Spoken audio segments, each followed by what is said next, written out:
Bonjour à tous et bienvenue sur la chaîne de l'investisseur rentable. Aujourd'hui, nous allons parler de la société GTT, donc Gaz Transport et Technigaz. C'est une société française qui fournit des services liés à la construction d'installations, de stockage et de transport de gaz naturel liquéfié. Donc c'est une société qui est beaucoup montée, donc qui est sectorielle, qui est montée par rapport à la tendance actuelle. Toutes les entreprises énergétiques sont énormément montées. Elle a fait un x2 depuis novembre 2021. Voilà, elle a fait un x2. Et ensuite, elle est descendue, donc c'est pour ça que ça peut être intéressant. Elle a perdu 25% de sa valeur depuis le plus haut. Donc peut-être qu'il y a une opportunité en sachant que c'est un secteur qui surperforme en ce moment. Donc c'est une entreprise qui verse un dividende, 3,39% environ. Elle a des ratios très intéressants, j'ai vu. Alors déjà Morningstar l'évalue à la valeur qu'elle a actuellement, donc 97 euros. Cependant, on peut voir le nuage de points qui permet de voir qu'elle attend beaucoup plus de cette valeur. Bon, par contre, je pense qu'il y a une erreur, comme normalement, les pointillés retracent la valeur d'estimation de juste valeur. Donc on devrait plus être aux alentours des 125 que des 97. Donc je pense qu'il y a une erreur ici. Alors, au niveau des ratios de valorisation, on a un cours sur bénéfice, donc un PER de 29,7 par rapport à 16 pour le secteur. Donc il faut bien toujours comparer les entreprises d'un même secteur, comparer tous les ratios importants au moins. Donc 29,7 c'est bien plus élevé que 16, donc on pourrait penser qu'elle est surévaluée. Cependant, le PER ne prend pas en compte la croissance annuelle. Et la croissance annuelle de GTT est très forte, donc il faut plus comparer avec le PEG ratio. Le PEG ratio, donc je ne l'ai pas calculé ici, mais c'est le cours de l'action divisé par les bénéfices par action, divisé par le taux de croissance annuel du BPA.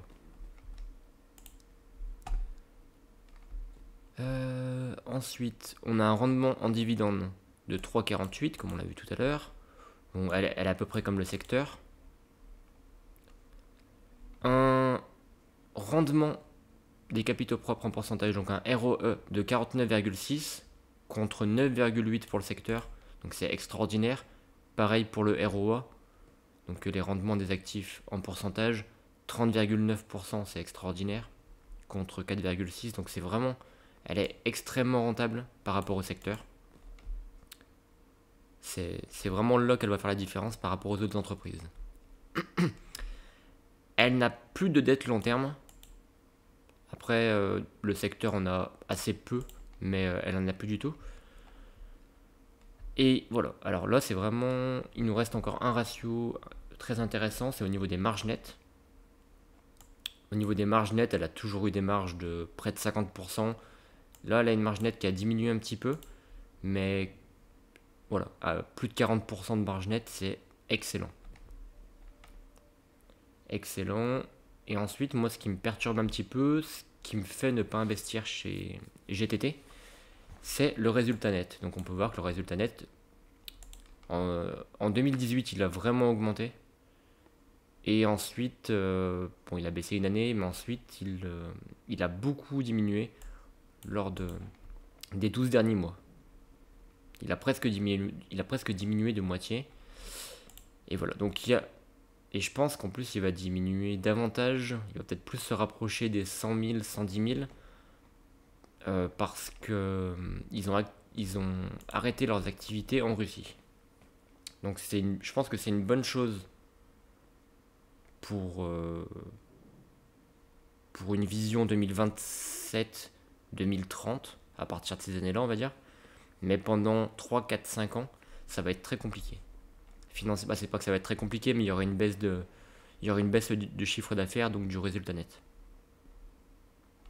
Donc voilà, au 1er octobre 2022, un chiffre d'affaires de 74 millions d'euros restait à reconnaître au titre des méthaniers brise-glace d'ici 2025 et de 12 millions d'euros au titre des GBS d'ici 2027, soit une exposition représentant au total moins de 6% du carnet de commandes. Donc voilà, elle va perdre à peu près 6% de son chiffre d'affaires. Donc à peu près 6% de son résultat net si les marges nettes n'évoluent pas positivement. Donc globalement, c'est pour ça que ça me fait un petit peu peur.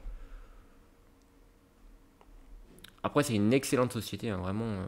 Au niveau de la rentabilité, c'est exceptionnel. Mais c'est plus, voilà, est-ce qu'elle va arriver à récupérer ces 6% de chiffre d'affaires? Voilà. Donc voilà, la croissance annuelle du chiffre d'affaires, elle a été excellente pendant ces années-là, mais ensuite elle a vraiment diminué, donc c'est pour ça. Même le PER, un PER de 30, un PER de 30 en 2020, c'est pas beaucoup. Un PER de 30 en 2022, c'est beaucoup moins. Après, il faut faire la moyenne sur les 5 dernières années. Ça serait plus intéressant de voir cette croissance-là. Mais voilà. Ensuite, juste pour vous montrer, pour vous montrer le calcul de la valeur intrinsèque et voir que ce n'est vraiment pas précis. Et voilà. Donc d'après la formule de Benjamin Graham, lui il l'estime à 22,47, alors qu'on a une valeur réelle de 97 euros. Donc voilà, elle se calcule avec le BNA et l'actif net par action. Et selon la méthode EPS, donc Earning Per Share,